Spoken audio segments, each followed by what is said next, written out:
Today we are talking about ESP or mental telepathy. Have you ever had an experience where you're thinking of someone and instantaneously they call you or text you? We're going to be discussing that and what that might be. Welcome to Deep Speak, where we ask the questions to the answers of the universe.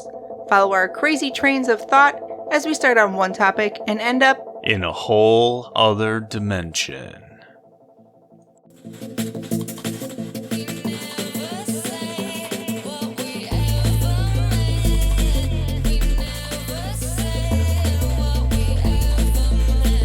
Throwback to our original demystifying ESP. Yeah. Good morning, everyone. So we are talking about ESP, mental telepathy, Neuralink, and kind of we wanted to discuss a lot of different aspects of that, what it's like, will it become more in the future, and kind of how our world might split into two, where we might go, half of us might go down this path of installing a chip or their cell phone, a feed of sorts into their brain so that they can have instant access to communicate with everyone just by thinking about it. So this was a throwback to our demystifying ESP episode from early 2020. We did it right before the pandemic. Yeah, that was a live Facebook. Yeah, and so at that time, I think a lot of different talking points were discussed, but one of them was Neuralink, like the coming, link that Elon's building between human brains, brain-computer interfaces. And I felt like there were two worlds, where that was one world where people were going ahead with that and implanting chips to, provide communication to one another of some sorts. And then I felt like that was possibly also exposing the fact that we already have built-in ESP. And then we went down that avenue, basically. So here we are, and like, Neuralink still isn't here like on a main scale. I don't know what they're doing with it at this point, but we are definitely in a world where things are being pushed to provide passports or forms of identification in the name of safety. And isn't there some countries that have implanted their passports? So you're linking a digital ID with the same thing as communication.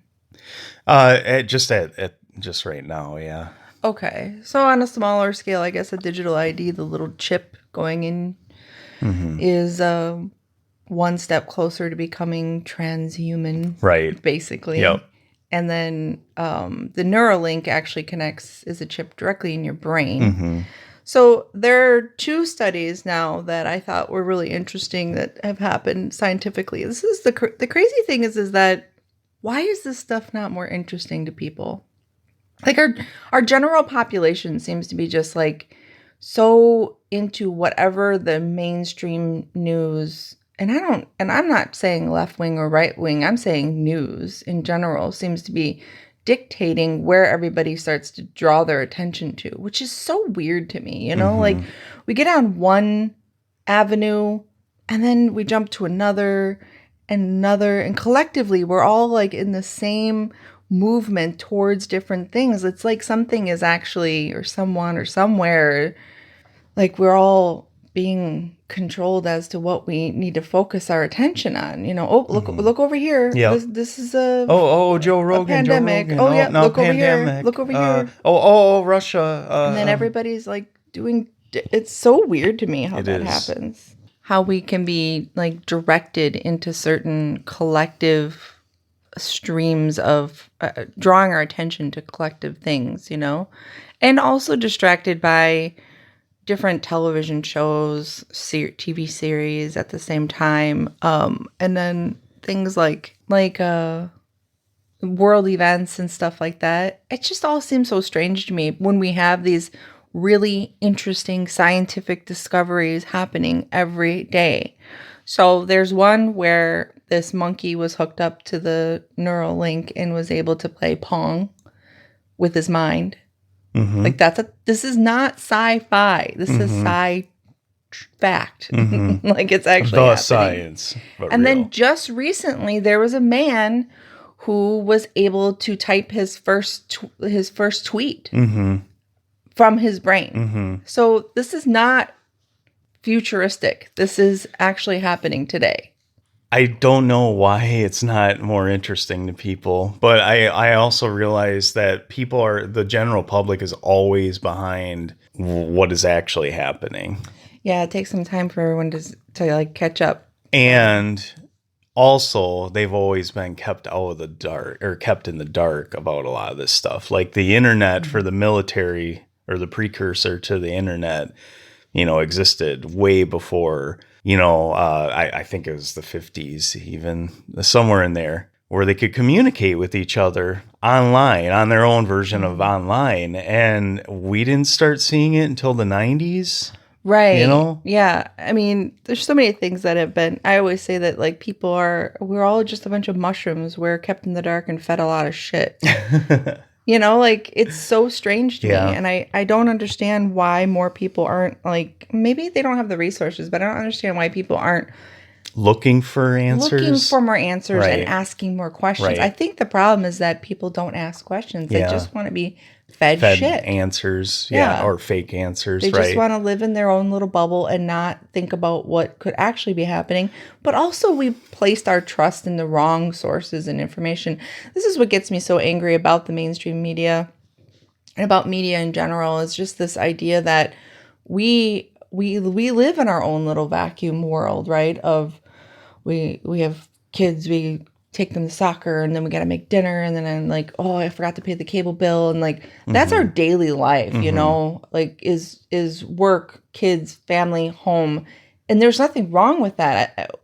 That's how I feel like it should be. That's a good feeling to have your own little world of things happening, but then people like that rely on other people, other experts to do that. We relied on the news to tell us what was happening around the world. What should we be aware of?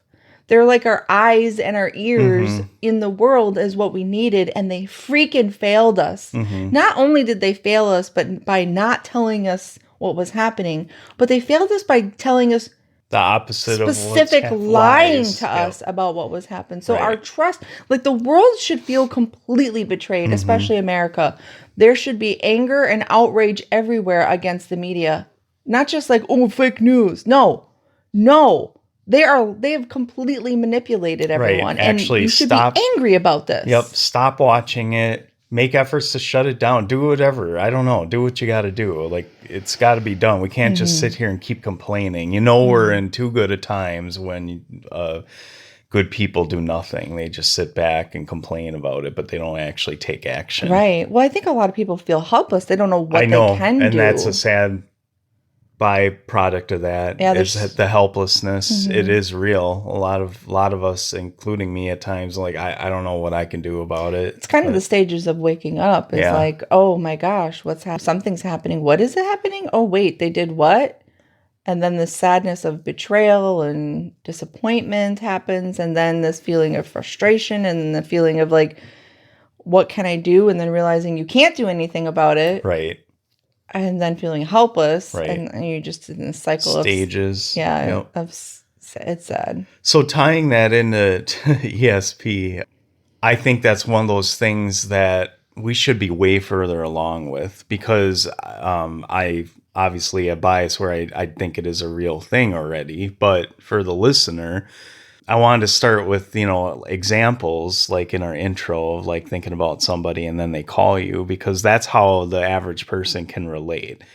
Right. Yeah. When you say ESP, immediately it conjures up either they don't know what it is, which is weird. Some people didn't know what it was. Well, right? ESP is extra sensory perception. Means outside of our five senses, right, our seeing, hearing, smelling, touching, and tasting. Yes. We have other senses. And I 100% believe that that's true. And I don't think it's wooey. And I don't think it's some strange, I don't think it's some strange non-scientific thing. Not I at think all. it's like radio waves. Yeah. You can't see them. Again, the thing is, all of those senses, our 5 senses that we count, are all based on electrical impulses. And this is how Neuralink works within our brain is putting whatever. It's not even a circuit board. It's a series of wires that go into certain parts of your brain, and it's able to transmit, convert that energy basically.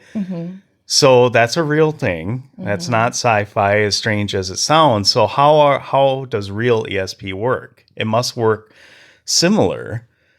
But that's what we don't, at least the general public has no explanation of, right? We know how to play with wires and circuit boards. And we know that cell phones reach each other through what means? They use, again, signals that literally go through the air. And they happen so instantaneously because the signal actually matches, right? And it's really weird if you actually read like how cell phones and radios work. It's really interesting how that works. So is it possible that that's how our built-in natural ESP would work, from brain to brain, person to person, soul to soul, maybe even, is like a vibrational signal? I don't know, but I've always thought that, because I think that was one of the first things that ever happened to me, maybe, possibly. Like, you're thinking of someone and then they call, and we didn't have cell phones at that point, but still, like, I always thought that was the weirdest thing. Like, it's not like it's not based on probability where, like, well, I talk to grandma every day at 3:00 and I was just thinking of you. Well, that's predictability and probability because, you talk to them so often. But these are the things where you're thinking of a friend you haven't talked to in years or something. And all of a sudden it's almost, they just like poof, like pop in your head out of nowhere, or like a feeling of them maybe, or a thought of them. And then they freaking call you, like message you. I think that's an example that is not coincidence. That is an example of some sort of extrasensory perception. I think that's a doorway to way more information about the human aspect of it and how it works. I agree. Another example for Sherry and I, we do this all the time. And I think a lot of couples experience this, or a lot of people that are really close with each other. And again, it has to do with frequency or vibration or whatever you want to call it. There's been several times, the one where I was thinking I want to grab my glass of wine. We're on the couch watching TV, and my thought, her action, her body did it. Like, as soon as I was thinking I want my glass of wine, she reached for it and handed it to me. And she's done that multiple times. It was so weird because we're both kind of like just zoned out into watching a TV show or something, and then my hand just reaches down and grabs it and hands it to him without even looking at him. And then he's like, "How did you know I wanted that?" And I was like, I guess I just sensed it. I don't know. So and you cool. didn't like you didn't move, or you didn't make a noise or smack your lip. There wasn't anything physical that happened. No. It was just, I could feel it like in my chest, or maybe my like solar plex area. So I think that our bodies are our equipment. They're our vehicle. And I think that they're made of, you said electricity, runs through our body. It's our nervous system. Keeps your heart pumping. Right. Yep, your entire nervous system is based on impulses. Electrical impulses, and our synapses in our brains. Like, sometimes we don't realize that. We think that we're so different from other pieces of matter, but we aren't. We're actually a tool. Our bodies have a balance of sodium and water and carbon. Carbon. And so, like, we are elements. Our bodies are elements. So why wouldn't conductive at that? Exactly. So why wouldn't our bodies be able to do things that we haven't been able to measure yet? Correct. And I always say that, people are like, "Oh, well, you're like, that's just crazy. What if we were able to do that, we would have been able to figure out how to do it a long time ago.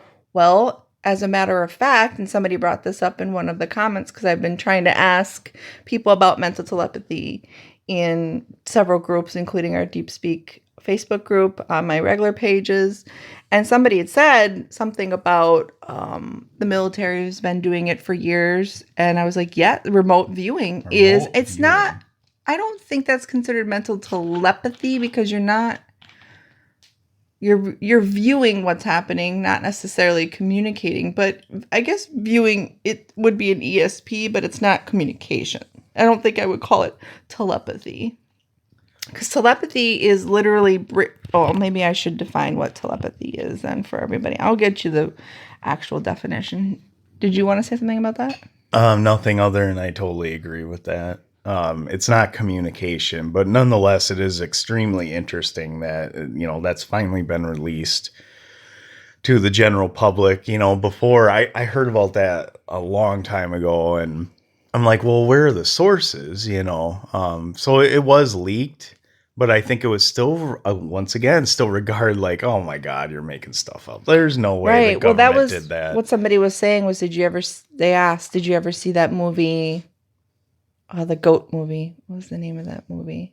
Wasn't George Clooney? Yeah, I know what you're talking about. Something with goats or something. I can't remember, but that was about remote viewing. Yeah, I can't think of what it was called. Oh my God, I hate it when I can't remember something. Now, if you do a search, there's all stuff like that, and documentaries, and it's released by the CIA. MK Ultra, was a precursor to that. In many different ways, but using hallucinogens to trigger it. Yeah. Yep, to trigger it, to get information. The men who stare at goats. That's what it was. Okay. Oh my gosh. Like you're gonna remember that name. I was like, the goat. The goat one. I knew it was a weird title, but MK Ultra.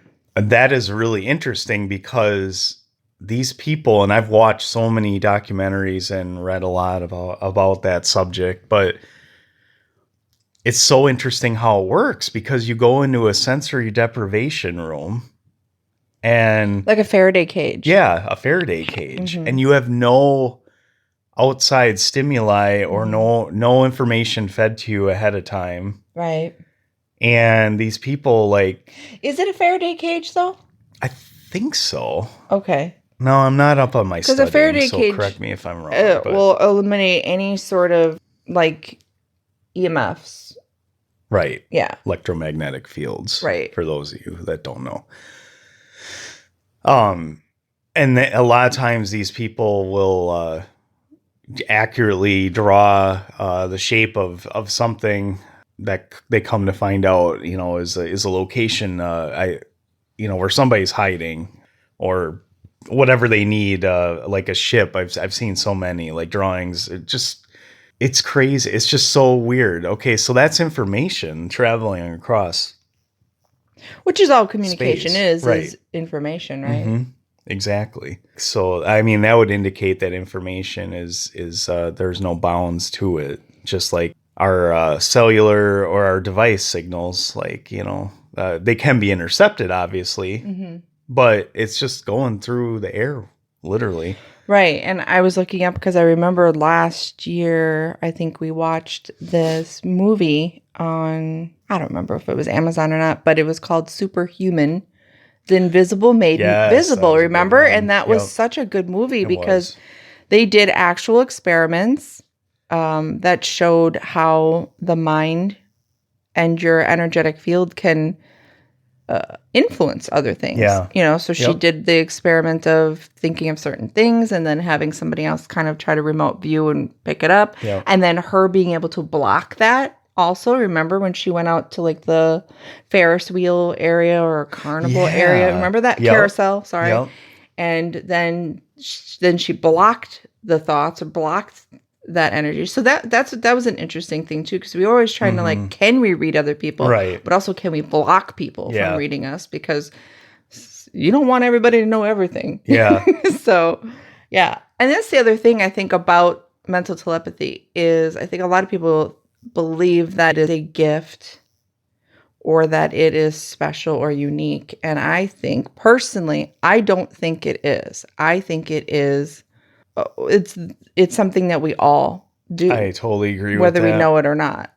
You do? Yeah, I remember for me, like that, for whatever reason, that ability started coming to me or becoming more noticeable in my first Dark Night, throwback to the last episode we did. Mhm.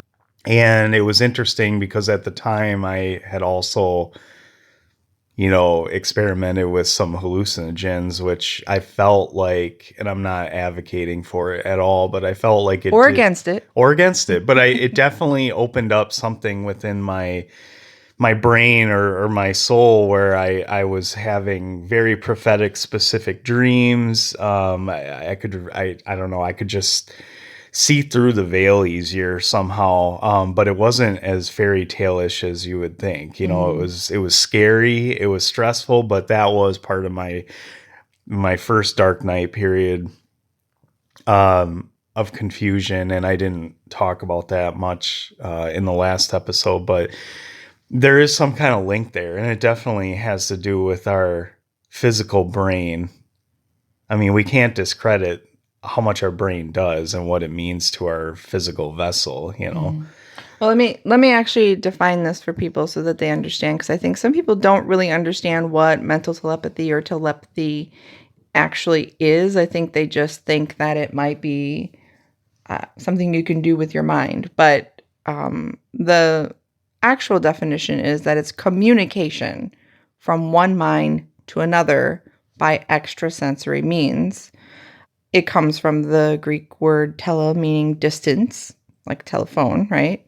Pathos, meaning feeling, perception, passion, affliction, or experience. And it's purported vicarious transmission of information from one person to another without using any known human sensory channels or physical interaction. So it's being able to communicate with somebody without our normal 5 senses or devices, that we use with our 5 senses.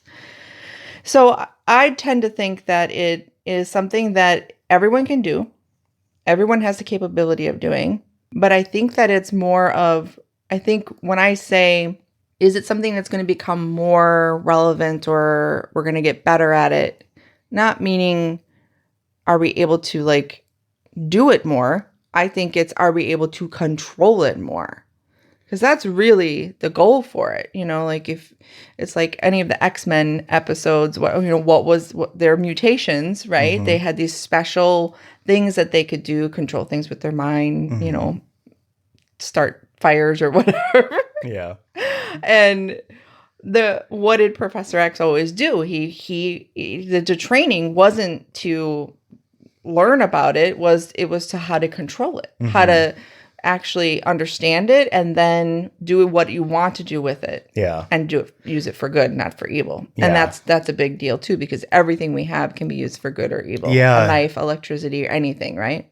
And that's where I was going with bringing up the specifically like LSD experiences. I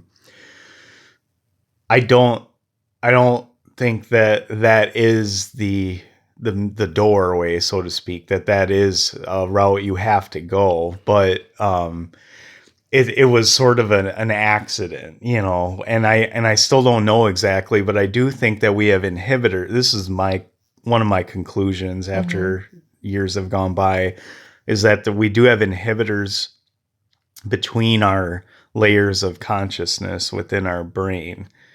So I think that maybe what happens when you do those type of things, or trauma will even trigger it. Really? I Yeah. never thought about that. There's so many books out there and authors and probably even YouTube people. There's tons of them out there where people have gone through some kind of trauma and come back with a heightened extrasensory experience daily. Mm-hmm. So there's something, I do think there's inhibitors or walls that stop us from tapping into this, because I do think it's like a circuit board built into our car, aka our body. I think our body naturally I think we can do this, all of us. And I don't think, like you said, I don't think it's a special tool that only mediums have or something like that. Well, medium is different. Yeah, A medium is a connection between, supposedly a connection between, it's communication, but it's communication between the living and unliving. Yeah, there you go. So we're specifically talking about mental telepathy between the living and the living. What would you call that then? Like a psychic?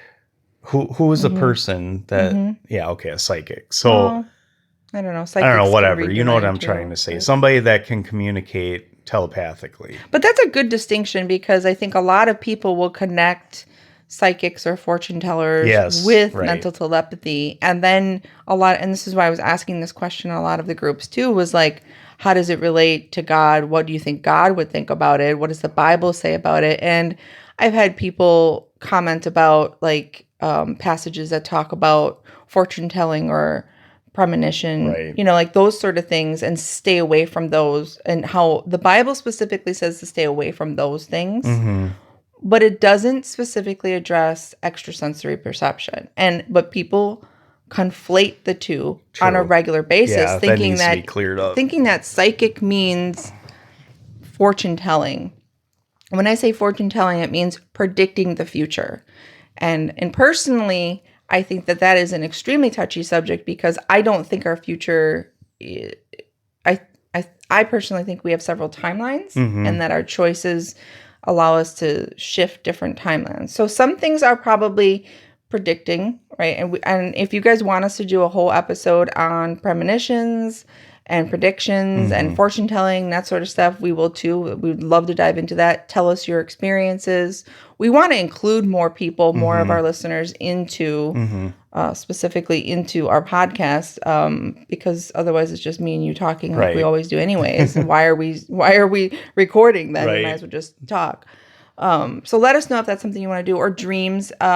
Dreams are great, where you were talking about prophetic dreams earlier. And dreams is one of my most fascinating subjects. I think that they have lots of different things that can happen with that. But premonition is a little bit different, and especially fortune telling, which would be someone putting their trust in somebody else to tell them who they are, what they're doing, and where they're going in life, which can be extremely dangerous. And I think it can cause a rift between you and God, or you and your specific connection to God. Your ability to be in tune with yourself and to have intuition. So I think when you go to psychics, that especially those who we've seen good ones and bad ones, right? Those people who are like trusting, tell me what's going to happen. They are almost dumbing down their own ability to be intuitive and to listen to God or listen to their higher self or to hear what needs to be said because they're listening to somebody else versus somebody else, right? Yeah. And trusting in that. And that's the danger in that. That is the danger, and I see why that would be something that God would be like, yeah, and it's a power of suggestion. Oh, the power of suggestion, huge. Yep. Can you imagine if somebody tells you believe in them so much and then they tell you that you're going to get sick? You could get sick from that. That happens. Like the placebo effect is a real thing. Effect, right. Yep. So I wanted to also read a little bit of some of the things that people have said about it as I was asking around. Oh yeah, it was Kaz who said about, have you ever watched the movie Men Who Stare at Goats? And then let's see what else. Okay, here's one. So when I said in our Deep Speak group, I said we're going to talk about telepathy on our podcast, share your experiences with us. So Jennifer said, this is exactly what she said. She said, one day I wanted to see if I could make my mind perform a task without my hands. So before I went to sleep, I set the intention that I was going to use my brain to telepathically set the alarm on my phone. In order to make sure AI didn't hear me or intercept the thought, I did not include a specific time I wanted the alarm to go off. I just wanted it to go off at a different time than when it normally rings at 5 a.m. I then went to sleep. I woke up to the alarm sounding at 12:34 a.m. Oh, and that's funny because it's 1, 2, 3, 4. Yeah, 1, 2, 3, 4. Now, I don't know that would be considered, that is, I think that's, First of all, that's I think really that- awesome. yeah, I think that's some sort of extra ESP for sure. That's, I would love to see that experiment done several times to try to perfect it, right? But it isn't mental telepathy because you're not communicating with another person. Yeah, by definition. But that's really cool. It is cool. And then Lisa, my good friend, said that she says, I have a short story to share. I don't really know what category this would fall under. For the past 10 years, I've been working very part-time as a caregiver at Visiting Angels when I have free time from my cleaning business. Now, Visiting Angels, I think, is like a hospice type thing for people on their deathbed, I think. Okay. I have met many wonderful people, most of which are elderly. After working about a year as a caregiver, I had my first hospice client. I was to relieve the previous caregiver of her shift. I looked at the elderly woman and immediately asked the other caregiver not to leave. I had an overwhelming feeling that the client was going to die. Within 20 minutes, she had passed away. Ooh, I got goosebumps. We held her hand praying for her. I've felt similar occurrences about 4 times in all. It also happened with my father. I could see that he was very sick and that he didn't have much time left.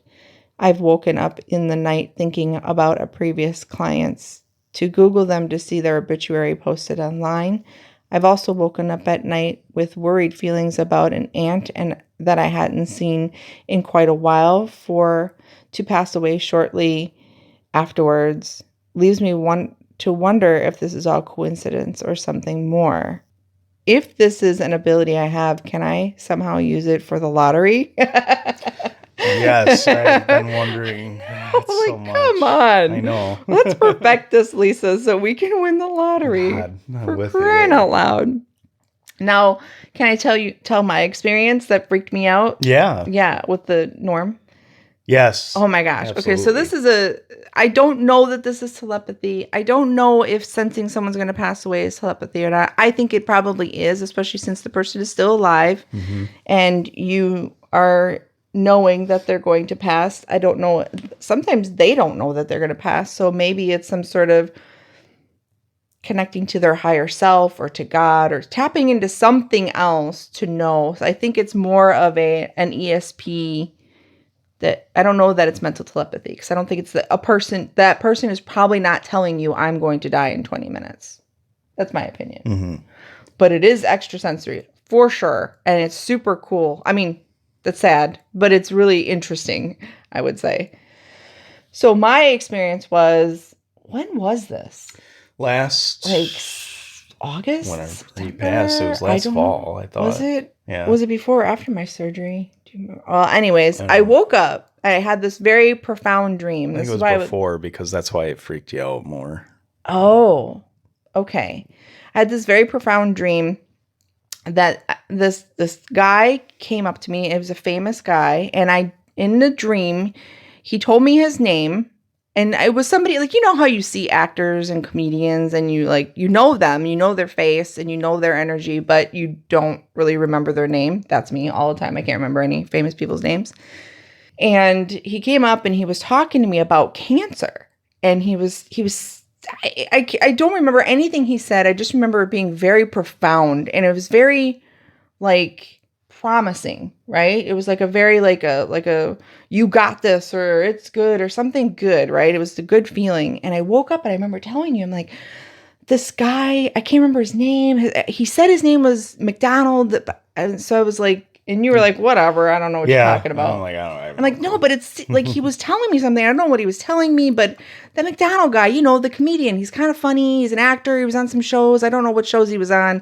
So I'm like searching Google and I'm trying to figure out who this is. And then, was it the next day? I think it was on Steven Crowder, Louder with Crowder. All of a sudden they were like, oh, what a sad day. Yesterday, Norm Macdonald passed away from his 9-year battle with cancer. I have like goosebumps. I was like, oh my God, that was him. That was him. He like came to me in my dream. What the hell? Why? That was so, I flipped out. I was like, this something's not right. This is not reality. How did that happen? Why did it happen? Was I just tapped into his energetic frequency? But I wasn't, because I had never thought about him. You never thought I didn't about know him? who he And was. you had no idea he even had cancer. Nope, nobody did. I didn't, right. No. So how, like, that's some weird tapping into some sort of ether somewhere and pulling information in, whether it was like my higher self. That was just weird. But I think it was right before I went into went to surgery within a couple weeks, and it just shifted my energy into a little bit, because it was still I was very scared, but still shifted my energy into a more positive outlook towards everything, even though he died. But I was like, hey, I'll take 9 years, if I can get 9 years, that'd be great. So I think that stuff happened. I have way too many of those weird things happen do too. On a regular too many basis. to count or list. I think that is a different episode, a different podcast. I do too, because it's not, in theory, it's not direct communication. And that's what I'm trying to stick with too. But all of these kind of revolve around the same ability to access information. Accessing information. Yeah. That's a good way of putting it. Yeah, for sure. Do you have any other examples?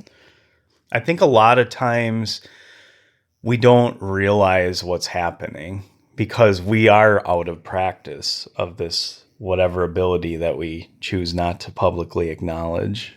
So when it happens, I don't think we even know that we are communicating with other people. I just I think we just don't practice it. We don't acknowledge it, and it is hard because it is like, well, how do you practice something you have no idea how it even works, right? Yeah, because I think that, here's what I think. I think that it goes beyond just thoughts, right? Right. Think about what thoughts are.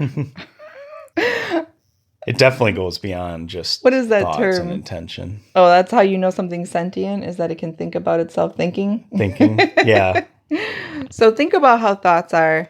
And when you work, like, even, because I always say that I worked a lot with belief systems, right? And beliefs they're thoughts, but they're not words, right? A belief system is not necessarily words. Words are a translation of something, right? It's a coding. We look at an apple, and then we have an agreed upon word that's apple. Correct. But apple means so many other things. Apple means health. It means red in color. It means juicy. It means crunchy. It means Adam and Eve.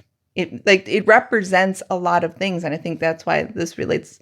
Like, that's why I love dreams too, because I think that dreams use a lot of symbolic things, and that symbolism is how you're communicating. So I don't think that words is the prominent way to communicate. I think it's a basic way. It's too simple. We're taking complex ideas and perspectives and things like an apple, and we're turning it into one consolidated word that we all understand. But yet we all have different perspectives of an apple. Some people might have eaten an apple and bit into a worm, and they think horrible things about it, or they hate apples, or it was too tangy for them. So they have a different experience with that same word, and it means something else. So I think when we communicate telepathically with each other, what we're doing is we're sending a feeling or what that thing represents. And remember when we played the game, so there is a game called Medium, and it's like a card deck. And I always want to play with you with this game. I love games. He doesn't like games.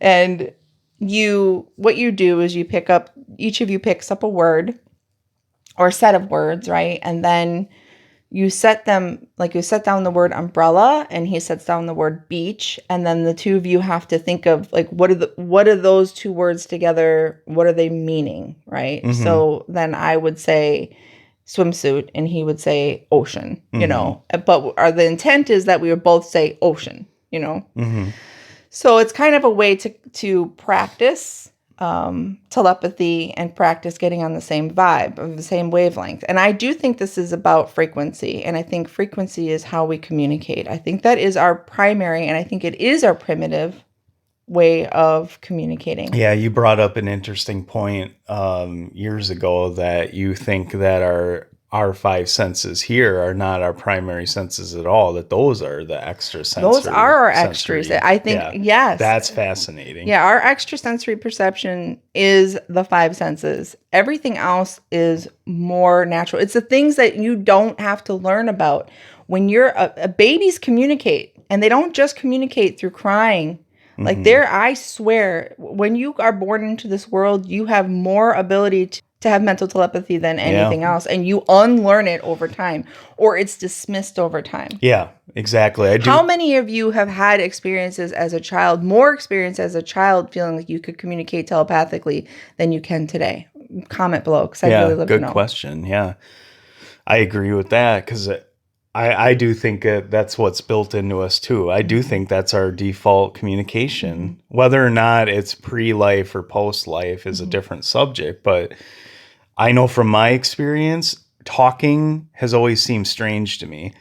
Right. Like, they always said I was shy, right, growing up, and I'm like, I am a little shy, but if it depends how you define shy. Like, shy is, my definition of shy now is that I just don't really, it's not necessarily you don't seem shy now. Yeah. You're just like, I don't know if I want to fuck with you or not. Right. It's just are you worth my time? Yeah, what it always seemed to me back in school, being a little boy, was just like, I don't know if I want to talk to you. I would just feel people really intensely. Yeah. But I didn't know that I was feeling people, because it's not like people teach you that.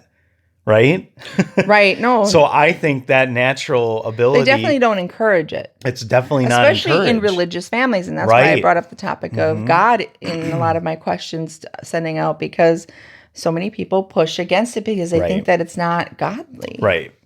And I've had that discussion with religious people too, like, why does it scare you? And they always say, well, you don't know where the information's coming from. It could be the devil and, whatever. And I don't know. I think that there might be some aspect to that, because I think when you're opening up lines of communication, could you be opening it up to be receiving it from sources that you don't want? Yeah, and that's where and maybe that's why we haven't been able to evolve our telepathy in a proper way, because we haven't been able to learn how to be discerning, which is the first thing when you're an intuitive or when you're an empath. I always had to discern, especially empath. And again, I think everybody's an empath too. But the one thing you have to learn when you're empathic is to discern between what is mine and what is somebody else's. That is the hardest thing, but it takes constant practice and constant awareness and consciousness to be able to really make that separation and the distinction. Because when you can tell what my thoughts are, you can tell, am I feeling suicidal? Right. Or is somebody else wanting to kill me? Exactly. Yeah. I still feel this on a daily basis, with people. You don't it's so easy. It does sneak up on you. You don't know. There's just been so many times in my daily life where I'm feeling a certain way. I'm like, oh, it sounds weird to say still, but I know it's true, The same way a workplace has a vibe, that vibe is it's not just from the building, it's from the people. It's from the people that the other energy around you. Well, and not just what they're saying and doing. Oh, and how they're feeling. Sorry, that's what I was going to say was an extension of what you were saying, where we have many different definitions of the same word. Is you have to distinguish what the energy is actually saying. And I think that's a good practice to figure out what is quote unquote good and evil. Right. Is you can say the words that you want to hear, but does it feel right? Oh my God. Have we ever learned that more? No. We've had like humanity has had a crash course in that over the last couple of years. And sometimes I'm like, yay, you're getting it. And then other people, I'm like, oh my God, you're so far off. Right. Like, why are you believing this guy? Like I hear the words that are coming out of your mouth, but that is not what you're actually saying. It's not what your energy is. And it's so hard because when you talk to people, you don't want to be like, okay, I know what you're saying, but I'm reading your energy and you're saying something different. Because that ego gets in the way and resistance gets in the way of proper communication, energetic communication. Yep. And I usually call it that. I don't call it mental telepathy. I call it energetic communication. Yeah, exactly. Yeah.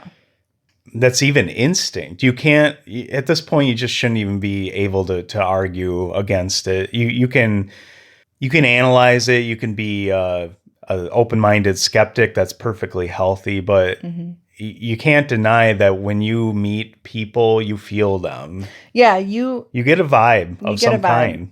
Yeah. And I, like, especially like women, have you ever gotten like, this guy looks totally normal, And then, but there's something creepy about him. Like, there's just that weird feeling that you don't know how to explain. And then, somebody might be like, well, you're judging. And yes, actually, yes, I am judging. I'm judging based on energy. He's giving me a creepy vibe.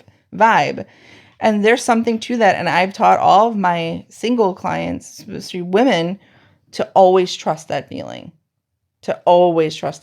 Because otherwise you could get yourself in some danger. So, yeah. And the vibe of like, here's the other question I'd love to ask people. Have you ever been like somewhere and then you walk into a room, not knowing what was going on in the room beforehand? Everybody's kind of quiet, doing their own thing. And you're like, oh my gosh, what happened? Like, you could just feel that there was just an argument that happened. Like, a lot of times kids, oh my gosh, children, like when people are like, oh, parents are like, I don't fight in front of my kids. Kids know you fighting. They know you're fighting. They don't need to see it on your face. They feel it. They can actually feel it. It's like potent. Like, you can cut the tension with a knife when you walk into certain rooms, So I'm just curious if other people have felt that too. And how can you question whether or not mental telepathy or energetic, how can you say it's not real if you have those experiences? Exactly. That's the most basic scale is discerning feelings you get around people. Everyone feels that, to the smallest level. Right. And I think there's so many aspects I want to go down with this. I know. When you're really in tune with what's happening around you, right? Connected to everything, then it's easier to pick up on all that stuff. And when you're not trying, because when you're trying and you have a need to be right, or you want to get it right, that resistance stops it from happening.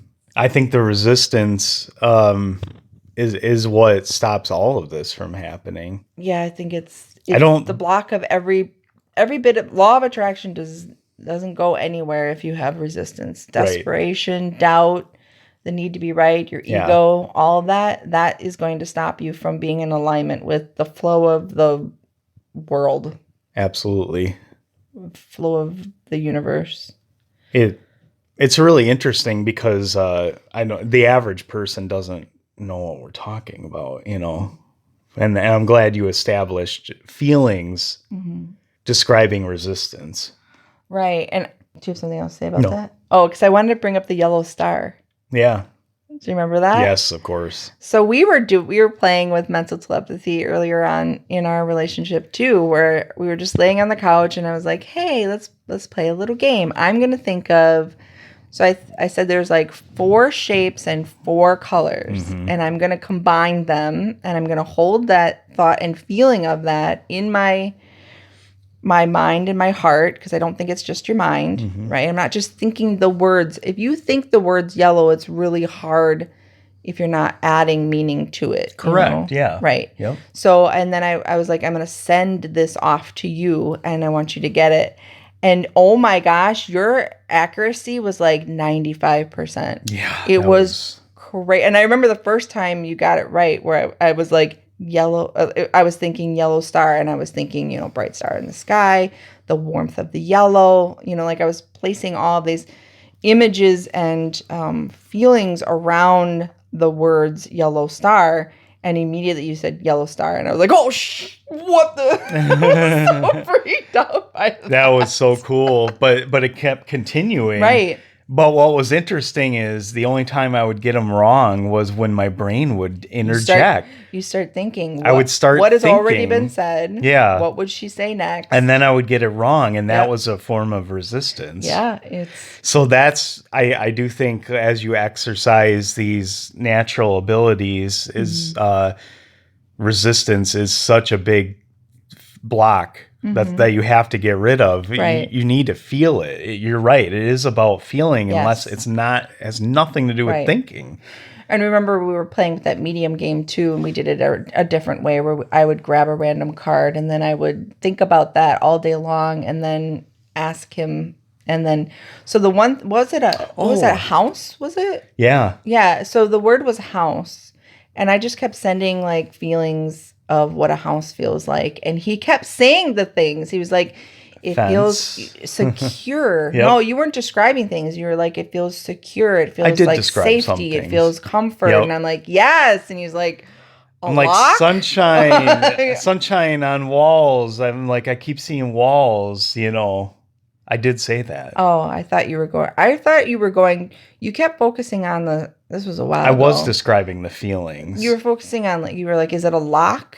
Is it wall? Yeah, I think you did say, is it walls? Yeah. Like, or is it a fence? Mm-hmm. Like, it was like the feeling of safety and security, and you were coming up with these other words that represent that too, and it was kind of cool. Yeah, and I don't think I came around a house. Yeah, did you I? did. Yeah, oh, I you did. did. It just took a while. Some time. Yeah. I was like, keep going. I kept going, keep going. Yeah, but I was reading your energy, right? Yeah. Now, the funny thing about this is, as much as I feel like I'm able to be very in tune and empathic, especially mostly around feelings, right? I couldn't do the star shape or the shape color thing with you. Yeah. And I didn't know if it was because you were sending it wrong, or I had too much resistance to receiving it. Yeah, that I don't know. Remember, either. I was like, I didn't get any of them. No, you didn't. Like, I That was can't do all this. me. And I think that's when we realized it was definitely not words we were sending, and it wasn't actually even images. It was feelings that we were sending to each other. But we had the discussion too that my experience with art is that I do have a lot of experience associating colors and feelings together. Right. That's which how you don't as much. That's how you do your art, yeah. Right. Like when you sent that star, I still remember seeing a huge yellow star in my inner mind, you know, and I mean, sometimes when I say that, not like I go around talking about the inner mind, but I don't know how people actually think, because to me, I see things visually in what I would call my inner eye. Like I visualize things, I daydream things. And I feel things. And I don't think that not everyone's the same. So to me, that's my normal. So when I say inner eye, like that's what I'm saying. It's like almost like a projection screen of what my thoughts are. You know? And I remember seeing that star. There was no way I didn't really feel much. I just saw it. Oh, that's interesting. Yeah. So I sent it as a feeling and you received it as an image. Image, which we discussed at that time. Oh, okay. Yeah. And then you would send things as an image, but I couldn't receive it as a feeling? Yes, that was our experiment. We couldn't quite figure out how we would interpret. Yeah. Because we have different... It's a translation. It is translation. Right. Question for listeners: do you guys ever experiment with things like this with a couple or a friend? And if so, what are the results? Oh, somebody posted something about that. Remember? I should screenshot them so I don't have to try to go back. Yeah, I want the other comments. Do you remember what that one was? Okay, I do have one from Mike in our group, and he says, "I have always had a little occasional touch of it. In fact, in high school, in a psychology study, the teacher did a test for the class by holding cards. I consistently got 3 out of 5. I was the only one, and even doing it only to me, I still got 3 out of 5. I have called things in roulette too. I think I was just good at guessing." So I think he's just chalking it up to guessing or coincidence. What do you have to say about that? I think guessing is a form of releasing resistance, because it's not having a predetermined desire for a certain outcome or answer. Correct. So, in theory, taking a guess at something could actually be why it turned out to be true also. And I think that releasing of resistance is huge. And I think more people need to understand what that means, because I don't think people understand what we say when we're saying that. As I think a lot of times, I did that a lot in my I talk about my coaching clients all the time because that's where so much of my experience came from. But a lot of them, I would say, okay, I'm feeling resistance from you. And they'd be like, I'm not resistant. Of course I want to be rich. And I'm like, okay, this is what I mean by resistance. You want it so badly that there's desperation. Desperation is resistance. Anytime anything feels tight, like I sense things, right? So if I feel what somebody is saying is tight, I know that it's lower level energy, right? That there's anger, control, frustration. It's usually a level 2. And that's why I love that I have the 7 levels of energy to be able to help teach to people so that it's another form of communication for me to describe what I'm sensing from either myself or in other people. It's a really good way to communicate. Yep. So level 2 is all of that. It's there's a lot of power behind it. But so if you're desperate, that kind of falls in line with level 1 and level 2. You feel hopeless, but also frustrated by it. And that creates this level of desperation. That's why if any of you have ever dated and you started to really like somebody, and then all of a sudden you get this like, oh my, desperate feeling, it's like an anxious anxiety. I need this. I must have this. I hope I can make a good impression. Like that kind of feeling. It's like all tied up. Hopefully you can hear it through the mic because I'm trying to generate that feeling. And then what does that automatically do? It completely repels the other person. The other person is like, oh my God, I cannot get far enough away from you. And then the more they pull away, the more desperate you become. And it becomes this horrible cycle and you don't know how to control it. So unfortunately, that happens quite a bit in the dating world. But it happens in your own reality on a regular basis. I need to get to work on time. Oh my gosh, now I have red lights. Now this stupid idiot pulled out in front of me. Now I have this and now that. Like resistance happens in little bits and pieces. You drop toothpaste on your shirt, trying to get it off real quick. Oh my God, I hurry up. I got to go. Then there's more, I'm desperate to get out the door. And I experience that all the time. Desperate to get out the door causes anxiety, causes me to be more late.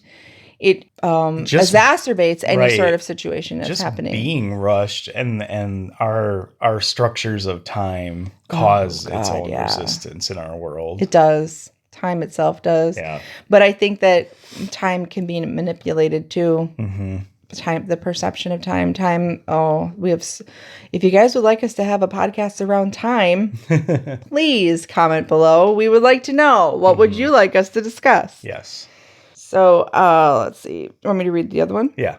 All right. So, Autumn answered on our page, I believe people can and do communicate telepathically, though mostly unaware of doing so. That's what I just said. Yep, we agree. Intentional telepathy is possible, I'm sure, as well, but not as common as just picking up on others' thoughts. I agree with that, too.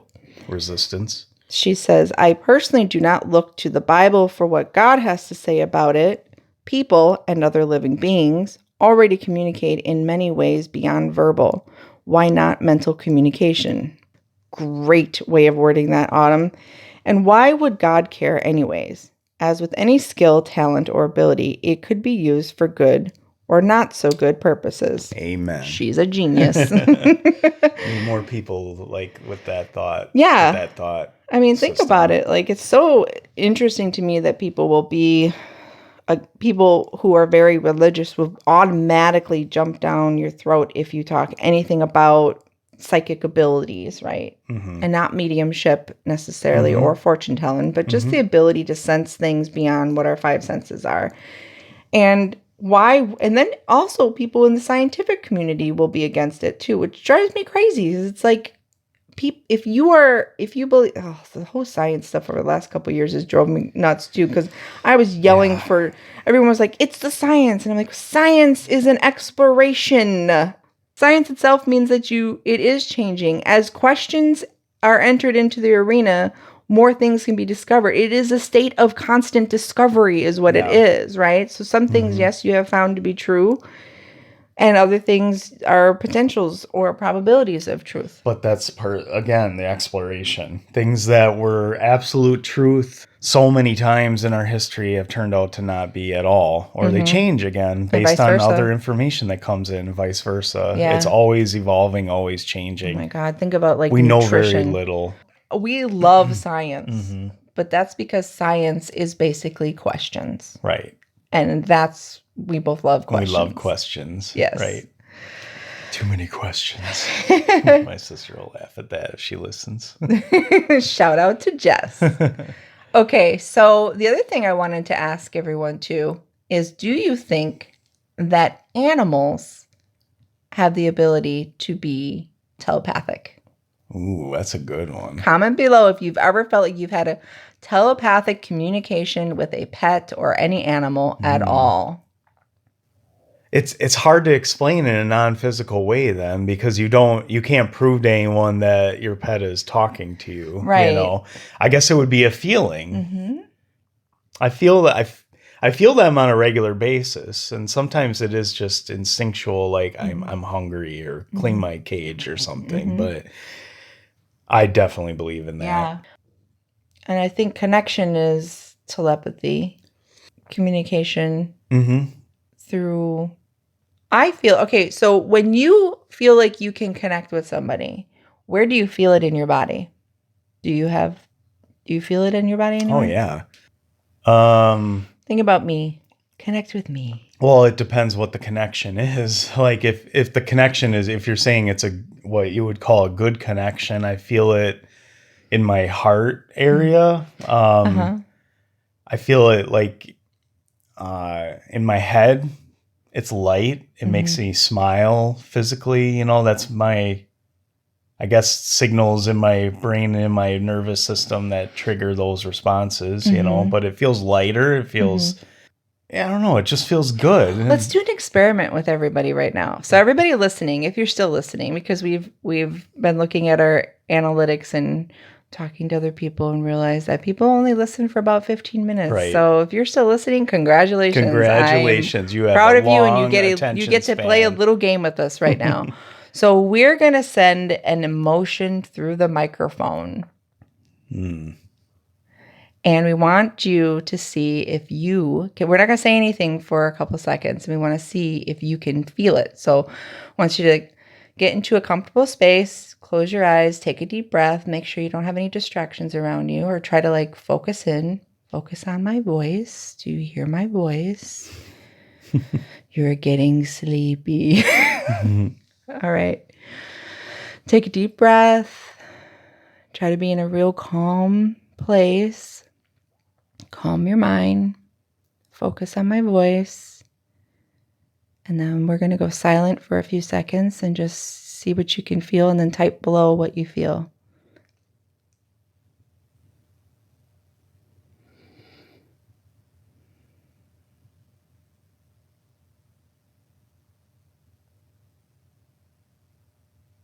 All right. So type below, what did you feel in that moment? What sort of feeling came over you? Describe it the best way that you can, with one word or 10 words, whatever works for you. But we'd love to see if it was accurate or not. That'd be fun. So you want to talk about all the clairs? Yes. All right. So a lot of people don't know. They don't know the different terminology. And again, these are just words, right? I think they all stem from the same sort of thing. So the first one is clairaudience. And that would be the ability to hear. So you will hear somebody else audibly, either inside your head, or you can hear it kind of like a voice in your ear, or you can hear it inside your head. And so you actually hear, it almost sounds like you're hearing it, but you know that it's not something coming from outside. It's coming from inside. There's a lot of crazy people say that they hear voices, but have you ever had an experience with clairaudience? I have. Tell me about it. I mean, this is the one that, you know, if you say it, like, people can think you're schizo or something. But yes, I've had a few times where I've had a voice come over that wasn't like my internal dialogue necessarily, and it's very weird. It's scary. It does feel scary, I guess, but I remember having a rough experience when I was like 18, I think, and I just went outside for a walk to get away from everything, and I was really emotionally charged and upset. And I remember going up to a nearby cemetery that I used to walk through, and I put my head against the tree, and I heard a voice say, "It'll be okay." And it was like, I clearly remember this, like it just happened. I jumped back and was like, what the hell was that? But it was in my head. It wasn't in my ear. It was like a thought, and it was a gentle, calming. And you knew it wasn't yours, or at least it wasn't. It was just your own mind. It'll be okay. And I was like, what the heck was that? Yeah. Love that. Mm-hmm. Yeah, we never know where that's coming from, but I feel like that's an inner voice too. Like it's your higher self. I mean, if we wanted to go down that path, it could be a loved one who's passed over, who's watching over you, guardian angel, God, who knows? Yeah. And then there's one that people, I think it's actually more rare, is clairvoyance, but most people have heard of clairvoyance. Of course. Clairvoyance is the clear seeing, so you may see things that actually manifest physically, but most of the time people just see images in their head, like a movie playing in their mind. So you might see a symbol or an image of somebody's name or of something. Right? I think that's, I don't remember all of them, but I'm pretty sure that's what I determined that I have more of. Yeah, that seems pretty strong. I think we all have these abilities too. And again, some are more stronger than others. Yeah. Then claircognizant. I think clairvoyance is a little bit less for me. I've had clairaudience examples like you've had. I hear things more than I see things, I think. Claircognizant, claircognizant is basically clear knowing. So that's just like information coming in. Mm-hmm. So you just have a knowing about something, right? A strong like feeling of like knowledge just like pours into your head. I always say it's like a block of thought is like downloaded or inputted into your brain. And you have no idea where it came from. Or like how about when we were, I don't know if this is something that's like that. I don't understand it, but we were watching a show and their car didn't start, and I immediately said distributor cap. I said distributor. I don't know what a freaking distributor cap is, and I said distributor cap, and then the guy was like, "I took your distributor cap," and I was like, "How did I know that?" Yeah, that was strange. I didn't know you knew about cars. Did you work on a distributor before or something? Like, I don't even know what I wouldn't know what it looked like or where it is or anything. Oh, that was cool. That was really stuff like that. Where sometimes I just know something. Like I just like the information was just dropped into my head. Then there's clairsentient. This is my strongest. Clairsentient, I get feelings. And this is hard because when you hear something, well, you translate it with words. When you see something, you can translate that into words. When you know something, you can translate that into words. When you feel something, it's not as easy to translate into words. So this is a really hard one, even though it is my strongest one. So these are the feelers, right? These are like the people who are very empathic. If you're an empath, you feel things. And this is absolutely 100% my top one. I'd say this is my number 2, I think. People who have this, they feel like guidance. They can feel other people's energies. You get a sensation inside your body. You can feel vibration. You can feel a name. Like I can feel names. Like I've had somebody once, or they were talking about their mother who had passed over, and I immediately said Margaret, and she was like, yes. And I'm like, I don't, and that might have been claircognizance and too, but I could feel like names have feelings to me. So what is that called when you can like, you know what I'm saying? Yeah. What am I saying? When you can feel letters or words, they're I can't. Synesthesia. Synesthesia, yeah, that's a mix of, that's like hearing or seeing sound. Right, right. So it's kind of the same thing, like seeing sound or hearing taste. No. It's where the senses are mixed up. It's not just one, it's multiple senses being, as you said, mixed up. Yeah.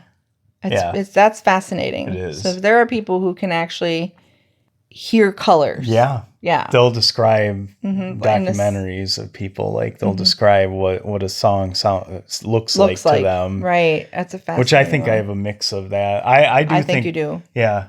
Because I've always been able to hear color or feel it, like I said. So I think that's maybe a little bit of what they would call synesthesia for sure. I mean, if you look at, color has vibration to it as well, obviously. So there's something to that. I think it's more interesting when you can taste words or something. Like, come on, that's crazy. It is. But clairsentience is the same sort of thing. It's like emotions that it's not emotions, it's feelings. So there's a difference. Feeling is something as a sense, and emotion is like a word put to a sense. It's like a mood, Yeah.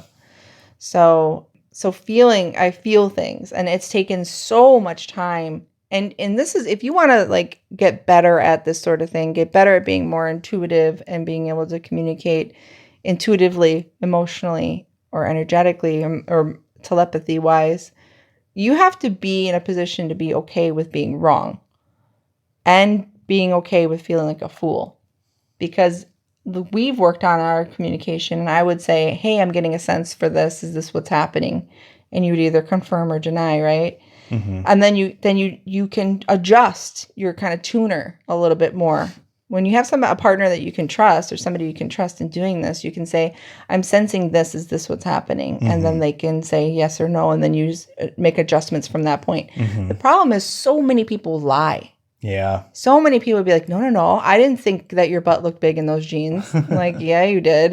But then we learn to distrust our own emotions because people are constantly lying. And that's what I had the problem with. I feel like in that first dark night, if you would put it like that, is I was doubting. I hate saying I was doubting my abilities, but that is what I was doing, is I had learned that it was ridiculous to think that these were real, and therefore not only should I not develop them, I should just dismiss them, that they're not even real. Yeah. Which you do a major disservice to yourself by saying that your perception is not, that there's nothing to it. Right. That you should adopt someone else's reality. Right. Oh, that's a good way of putting it. Yeah, it's definitely, and that's the thing too, is like being able to get really calm with your mind and clear. Meditation really helps to be able to clear a lot of your monkey mind, the monkey chatter going on. Because if you're thinking about your past, you're worried about your future, regretting your past, trying to think of like, and then you have all these distractions around you, it's really hard to be intuitive. It's hard to pick up. Yeah.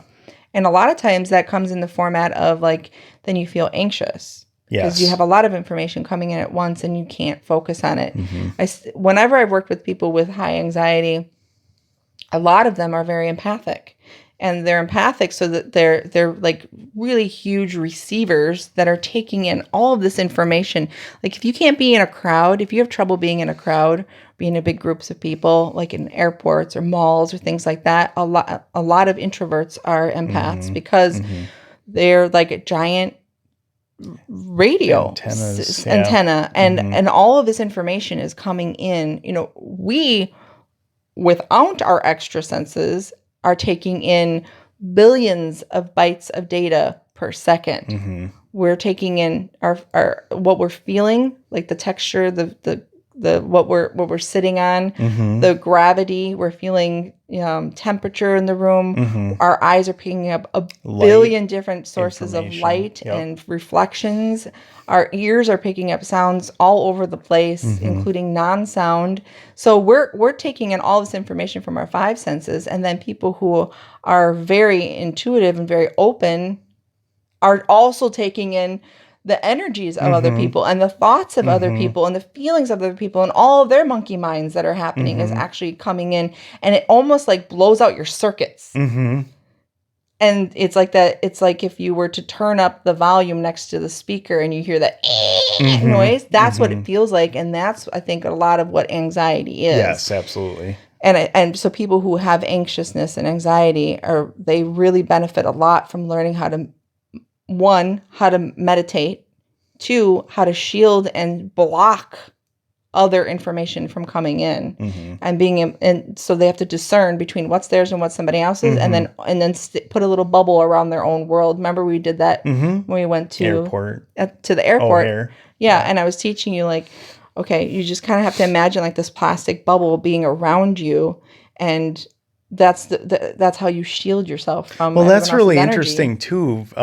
Separate note was like my experiences have changed on how I perceive that too. Like I was thinking about going to concerts and being packed in when I was a teenager. I didn't have any problem with that. You know, there was no anxiety. And then up through my 20s, you know, going to concerts, like I didn't like traffic. I didn't like negative. You know, it kind of depends on the vibe. Yeah. Like when you're at a concert, there is the music actually shifts the vibration, and you're all on the same vibrational wavelength. That's why people love to dance together and listen to music together. It's a very unifying, syncing your energies together, right? But when it comes to think about airports and malls. It's usually like anxiousness. I got to get somewhere. Hurry up! Oh my God, where am I going? What am I doing? So that energy is not only prevalent in the moment, but that's always what is going on in that building too. So that energy is always there, right? You know? Yeah, it's kind of like sticking to the surface of everything. Right. Yeah, I mean, you can sense people. I want people to start just for the next week or so. Just start being more quiet. Listen more than you're talking. Don't try to hear what somebody's saying, but just allow what somebody is feeling to kind of come into your space, and then recognize what is theirs and what's yours. And when you get to know your own vibration, your own frequency, and your own tune, then it's easier to discern and it's easier to block.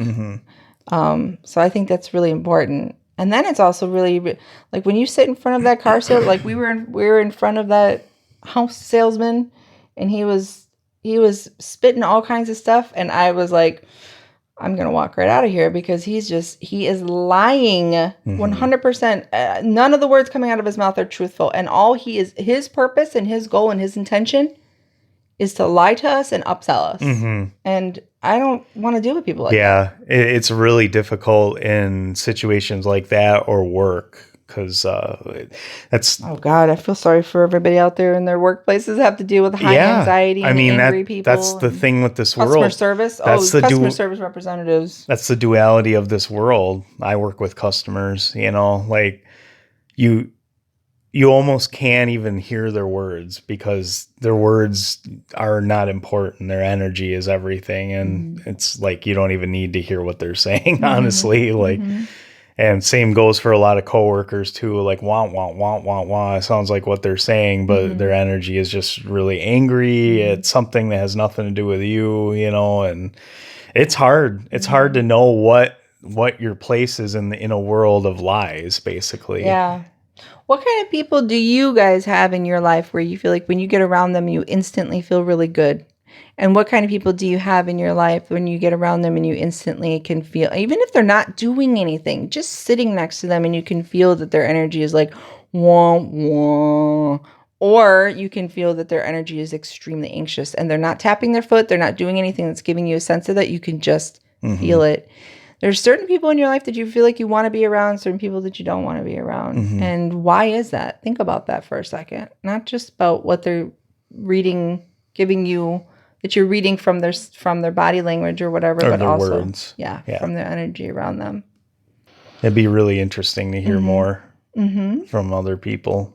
Yeah. And what clairs have you experienced? Clairvoyance, clairaudience, clairsentience, and also clairolfactory, because that is where you can smell. You can pick up on smells that aren't actually there. I've had that quite a few times too in my life. It's really hard to kind of put into like, what does that mean? I was smelling lilac after my cat died, you know, in the middle of winter. So that was the first time I remember experiencing it. I'm like, what? Okay, well, thanks for that, whatever that is that I'm picking up on. But what does that mean? Yeah, it's interesting. Yeah. Cool. So what questions do you guys have? Please share below. Give us your experiences. Tell us what has been interesting for you. Do you think that this is something that you could dive into and tune into and grow in your own life, in your own world? And can you see how that could be a benefit to you? Yeah, I want to know more from everyone. I know. I want to hear more people. I think everybody's so caught up in the stuff of the world right now with everything happening that we're falling away from personal development and individual, like trying to grow and be better people is now not something that I think people are capable of doing. They're too caught up in everything else. Yeah. Anger, fear, frustration, all that These stuff. war dances we've been doing for too long.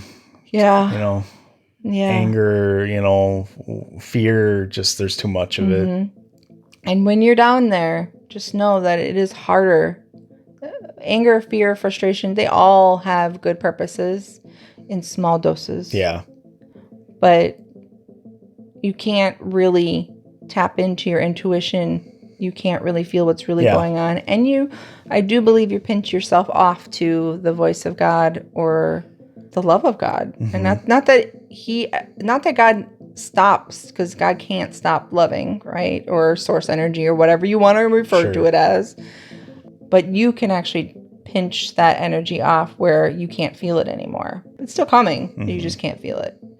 Has so many more things I wanted to talk about with this. Really? But yeah, I think we got to wrap it up. Yeah.